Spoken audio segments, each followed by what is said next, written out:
বৈশাখ মাসের বৈশাখী ধানগুলো মনের আনন্দে কাটতেছে কৃষকেরা। গাইস, আমি আজকে আপনাদেরকে দেখাবো এই বৈশাখ মাসের ধান কাটার চিত্রগুলো, কিভাবে ধানগুলো কাটা হয়, কিভাবে এই ধানগুলো চূড়ানো হয় এবং চূড়ানোর পরে কিভাবে মাঠের মধ্যে এই ধানগুলো শুকানো হয়। হ্যালো হোয়াটসঅ্যাপ গাইস, আসসালামু আলাইকুম। আমি মাসুম আছি আপনাদের সাথে। গাইস, ভিডিওর থাম্বনেল দেখে বুঝতে পারতেছেন আজকের ভিডিওটা কি নিয়ে। গাইস, আমি আজকে আপনাদেরকে দেখাবো বৈশাখ মাসের ধান কাটার চিত্রগুলো। আপনারা অনেকেই জানেন যে বর্তমানে চলিতেছে বৈশাখ মাস এবং এই সময়ে কৃষকেরা তাদের ধানগুলো কাটবে। এখন গাইস, আমি ওই দৃশ্যগুলো দেখানোর জন্য চলে আসলাম আমাদের সিলেট কোম্পানিগঞ্জ উপজেলার ভিতরে একটি হাওরের মধ্যে, যেখানে আছে এইরকম দৃশ্য। তো গাইস, এখন আমি আছি হাওরের মাঝখানে। এখন যাব ওই জায়গার মধ্যে যেখানে দেখা যাবে ধান কাটার দৃশ্যগুলো। এই যে দেখুন গাইস, আমার পিছনে কৃষকরা বৈশাখ মাসের যে ধানটা আছে ওই ধানটি কাটতেছে। এখন আমি ওইখানে যাব এবং ওইখানে গিয়েই ওই ধান কাটার দৃশ্যটা আমি আপনাদেরকে দেখাবো। তো লেটস গো। আশেপাশে অনেক জায়গা আছিল, এগুলো কেটে ফেলছে। দেখুন এই যে জায়গাগুলো দেখতেছেন, এগুলো কিন্তু কাটা হয়ে গেছে। এই যে দেখুন, এগুলো কাটা হয়ে গেছে। এখন সামনে দেখুন, এগুলো এখন কাটতেছে কৃষকরা। আমি এখন ওইখানে যাব, ওই ধান কাটার দৃশ্যটা আমি আপনাদেরকে দেখাবো। এখন দেখুন গাইস, সেই ধান কাটার দৃশ্যটা, মূলত এই ধান কাটার দৃশ্যটা দেখানোর জন্যই আজকে আমি এইখানে আসলাম। এইখানে দেখুন কৃষকেরা তাদের মনের মতো করে, মনের আনন্দে এই বৈশাখ মাসের এই বৈশাখী ধানগুলো তারা কাটতেছে। এটা দেখতে যেমন সুন্দর, এখানে আসলে বা এখানে দাঁড়িয়ে দেখলে আরো বেশি সুন্দর লাগবে আপনাদের কাছে। আর গাইস, আমার পিছনে যে কৃষকগুলো আছে তারা সবাই নাকি প্রতিনিয়ত আমার ভিডিওগুলো দেখে এবং আমাকে নাকি তারা আগে থেকেই চিনে। দেখুন গাইস, ধানগুলাকে কিভাবে কাটার পর বাদে, এই জিনিসটা আসলে দেখতে অনেক ভালো লাগে আমার কাছে।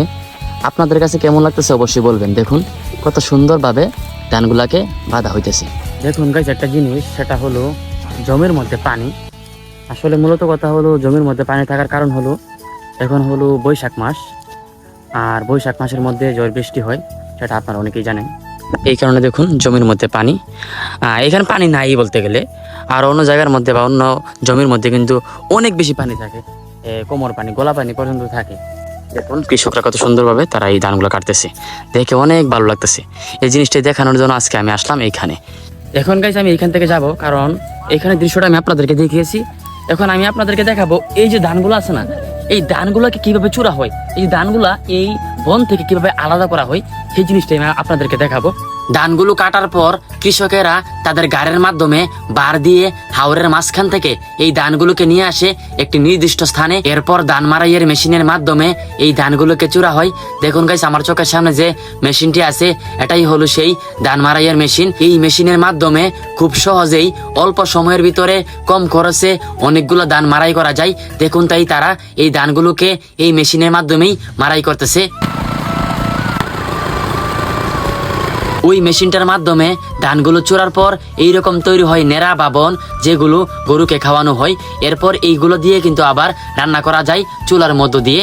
তাই এগুলা কিন্তু খুবই গুরুত্বপূর্ণ একটি অংশ। ওই মেশিনের মাধ্যমে ধানগুলা চূড়ার পর ঠিক এরকম ভাবে রোদের মধ্যে তেরপাল দিয়ে এই ধানগুলাকে রাখা হয়, যাতে করে ধানগুলা শুকিয়ে যায়। ধান মারাইয়ের মেশিন থেকে যে ধানগুলো পাওয়া যায়, এরপর কৃষকেরা এই ধানগুলোকে তেরপালের মাধ্যমে রোদের মধ্যে শুকানো হয়, যাতে করে এই ধানগুলো শুকিয়ে যায়। এরপরে এই ধানগুলোকে শুকানোর পর আরেকটি মেশিনের মাধ্যমে তৈরি করা হয় চাল, আর যেগুলো আমরা খাই। তো গাইস, আজকের ভিডিওটা এই পর্যন্তই।